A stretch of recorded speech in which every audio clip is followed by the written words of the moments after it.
All right. Hello, everyone. I am here today with Abhishek Rakshit. I came across your work on your master's thesis. You have also, I believe, an article published on use of AI technology in humans' self-understanding through visualizing psychological states and processes. Right. So, before getting into that topic, uh, could you please introduce yourself uh, for Sure. for me and our viewers. Yeah, I'm Abhishek Rakshit. I am a technology enthusiast. I have a bachelor's and master's in computer science and have been working for more than almost 1.5 decades in the area. So I started as a software engineer, worked for a couple of startups, a couple of Fortune 500s in the US. Then I started my own small company back in India, worked for a lot of medical related companies for custom software development and digital marketing. And over the last 4 years or so, I have slowly moved towards the humanities side and looking at how we can solve human issues using technologies like AI and other things. Thank you. Um, I'm very curious to hear about your view of the humanities, how that differs from maybe the more hard sciences or STEM fields, because you have this unique position of being connected with both. And you did some research at UBC, University of British Columbia. And maybe we could, the first easier question I can ask you is, were you more affiliated with the humanities side of UBC or the STEM side or computer science? So my research was at cusp of both, and let me just give you a couple of lines about the research to get you a better idea of what or where I'm coming from. Sure. So the idea of the research was, is there a way we can use visualization to better understand ourselves? So the idea being, as the world is getting more and more complicated, it's a common problem we all see around us is people don't really understand themselves, and that's a common statement you hear when you talk to a lot of people. It's like and it was personally true for me myself, was I really didn't understand why I would do something which I did. And this kind of led me to explore this path of self-understanding. And because I came from a technology background, I always have a bias of, is there a solution for it? Can we make something for it? And that's how the research came when I worked with Dr. Liane Gabora's research group, who were working to see if we can use the metaphor of light to understand the human mind. And the underlying basis of it was across the world, if you look at different cultures, be it Western cultures, Eastern cultures, you'll see an inherent understanding of how light is used to describe psychological processes. For example, if you just take English language, for instance, you'll talk about reflecting on an idea, right? Or you'll say a spark of creativeness, or your face beamed with happiness. All these words use an inherent understanding of light and then express it in psychological terms. So our research was specifically to see if we can create a visualizer where we use these terms of light to see how a human psychological process works. For example, one of our representations was a human mind is a sphere, and at the center of this sphere lies the subconscious mind, and the outer layers are the conscious mind. And you can describe a thought, for example, a beam of light which keeps on bouncing around in your head in that empty sphere. And every time that ray of light hits the outer surface, that idea shows up in your conscious mind. But it's always there. But it keeps bouncing around, and the more you focus on it, it starts at hazy and not focused. But as it bounces around, it becomes sharper and clear.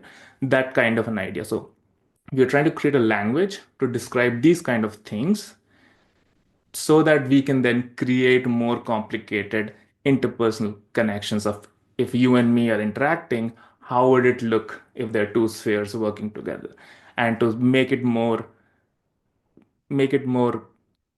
conscious in terms of we seeing that visualization might help us understand why that happened. So that was the underlying idea. Mhm, mhm.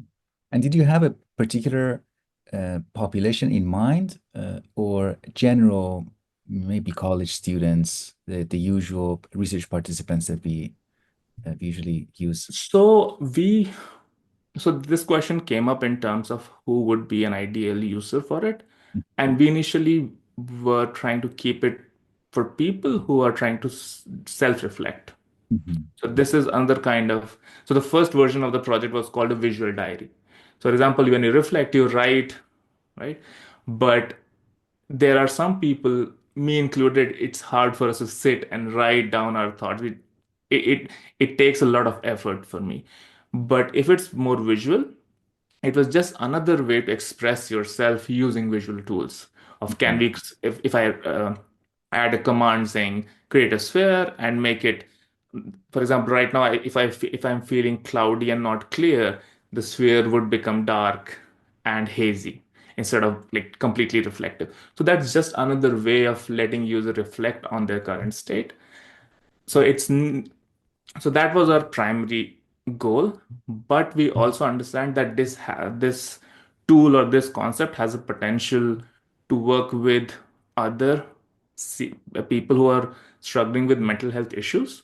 For sure. example, if we could have trained counselors, they would have another tool in their arsenal where they could work with patients to develop these kind of visual tools to make them understand better. Mhm, mhm. Okay, so the next question that arises in my mind is, where does the AI come in? Is it an essential part of this interface? Did you envision it, some version of it that didn't require the use of AI technology? Um, and when AI is added to it, what does that add? So the first version, we did not had no intentions of adding AI. It was primarily a visual tool where you could just go in and use an graphical user interface to add something, remove something. But me being in this area, I know graphical user interfaces are not always that intuitive, especially if I am in a state where I'm not very open to other experiences. Using a foreign tool makes it even harder.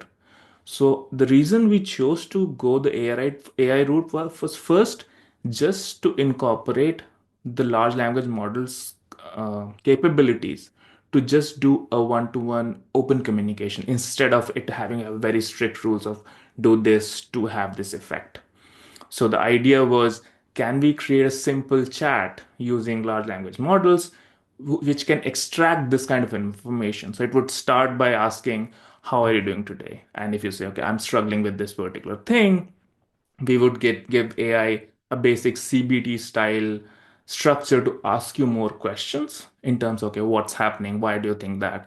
And then based on your answers, we connected that AI to the Unreal Engine visualizer and send that command, okay, create this kind of a sphere, make it this opacity, show these things in it. So you, instead of you having to go in and draw that visualization yourself, AI was used as an intermediary tool for you to help create those visualizations.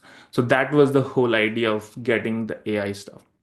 And in the future, the idea was if we can get enough users to put their visual mental models in the tool, can we make AI to learn from it to predict better stuff?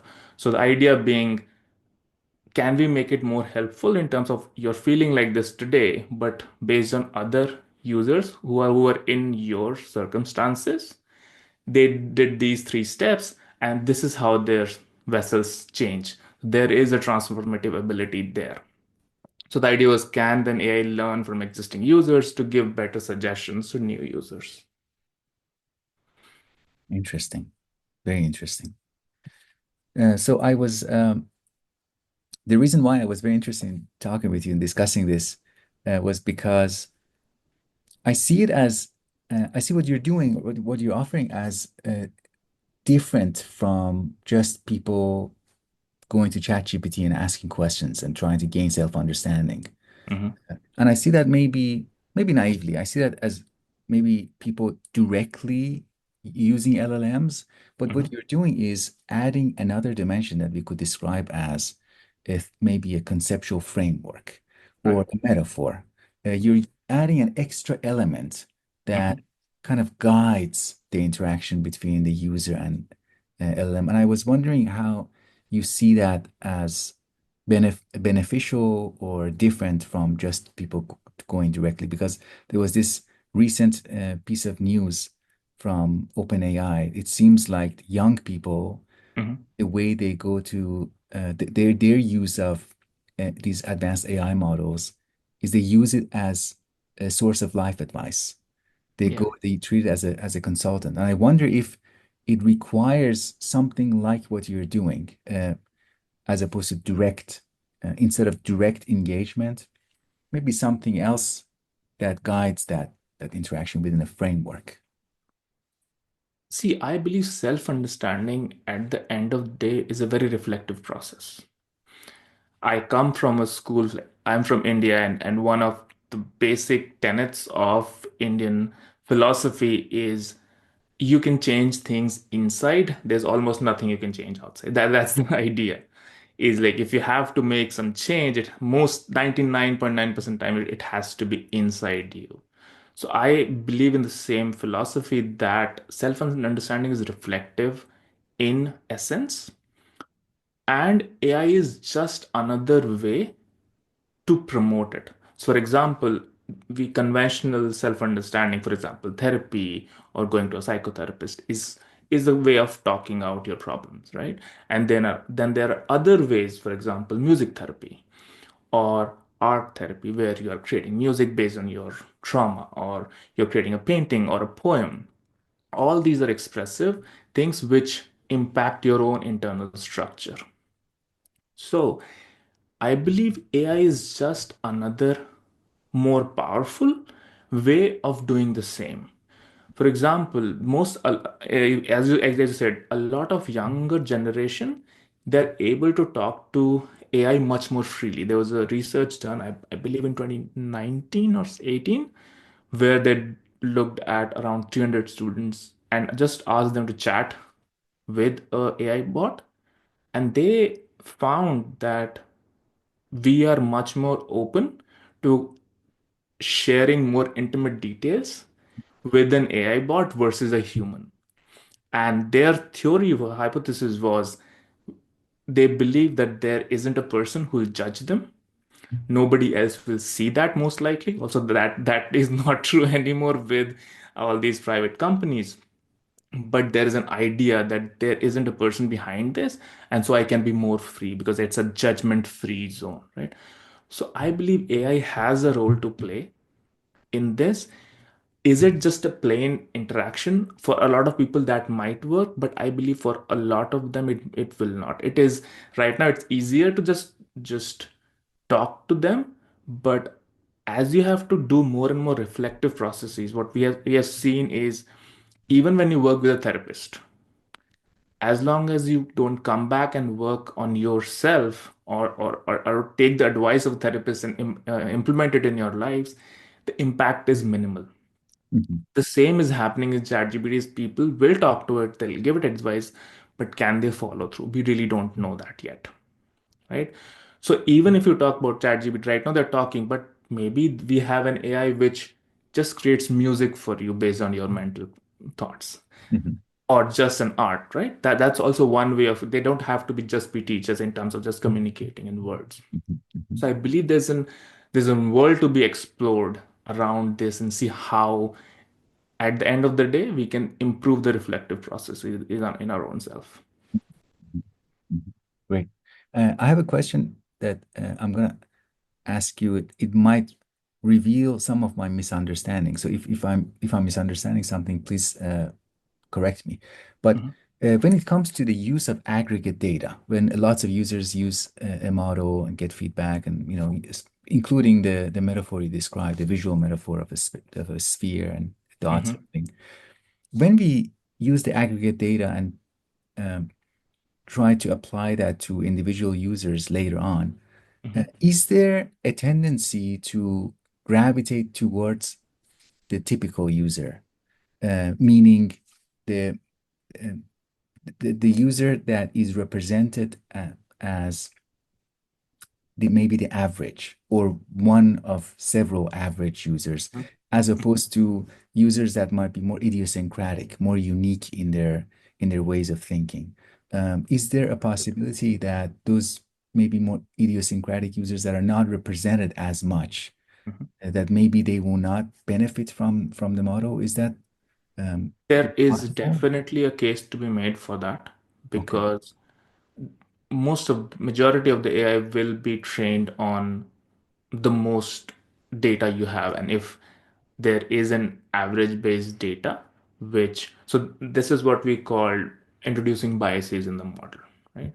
So there was one, a very famous example when a banking AI system was fed data on who is a good loan receiver or a low risk loan receivers, and they were fed data from past 30 years. And what the users found was because it a particular race was completely unidentified in that data, the AI system automatically started rejecting that particular race when they came for a loan. So this kind of user bias is definitely there, but I believe the good part about AI is as they're getting better, the more they talk to you, and now that we have AI which can recall memories, which will save your particular information, it will start tweaking themselves for your specific needs. So it is very similar to, for example, a psychotherapist who has been trained in a particular way of therapy. But when they encounter a new person and as they grow with the person in terms of, okay, this person accepts this kind of information better than this way, I believe AIs can evolve to be more in tune with your personality and move away from the general. So it is, and they can do it at scale, right? One of the biggest problems in mental health right now is we don't have enough people or enough therapists to talk to. So the problem of scale can easily be solved by AI, although the caveat is that because it is so powerful and such scalable, the disastrous impacts can also be equally problematic. But I am more of a positive kind of guy in terms of I believe with the right nudges, it can become more and more tuned to you as a person based on the more and more interactions you might have. So it might avoid that problem of generalization. I really like your references to the metaphor of psychotherapy, because a lot of the potential downsides and dangers that we should be aware of, they exist also in human psychotherapy. For example, somebody who is very committed to a theory of psychotherapy, they want to they might sometimes force the individual uniqueness of an individual to fit into the theory that they already hold, to then help them prescribe some actions to them. Yeah, that's great. Abhishek, thank you so much. Those were basically my questions. Is there anything else that you'd like to add before we conclude this? And I hope we will stay in touch and have future conversations about this. No, I really appreciate you like shedding light on this particular issue because I believe most of the companies or people right now are looking at AI as another way of making money and solving problems specifically, but I believe there's a lot of potential for using AI in terms of helping people in general, keeping aside the monetary factor. I believe there is a case to be made, regardless of how scary other scenarios with AI are, is that there's a huge potential upside if done right and if with the right intention of trying to understand ourselves better, make our lives easier, and solve some of the more internal problems which are like less external to be specific, is like your own internal self, making yourself happier and living a better life. So Mhm. yeah, fingers crossed, and let's see where we go from there. Yeah, and as you said, just one final note. As you said, they could be considered as, light-hearted experiments, like, using music, as feedback, or, drawings and whatnot. It doesn't have to be overly serious and committal. Um, well, thank you so much. Hope we speak again soon. Definitely. Thank you so much, Dr. Thank Davood. you.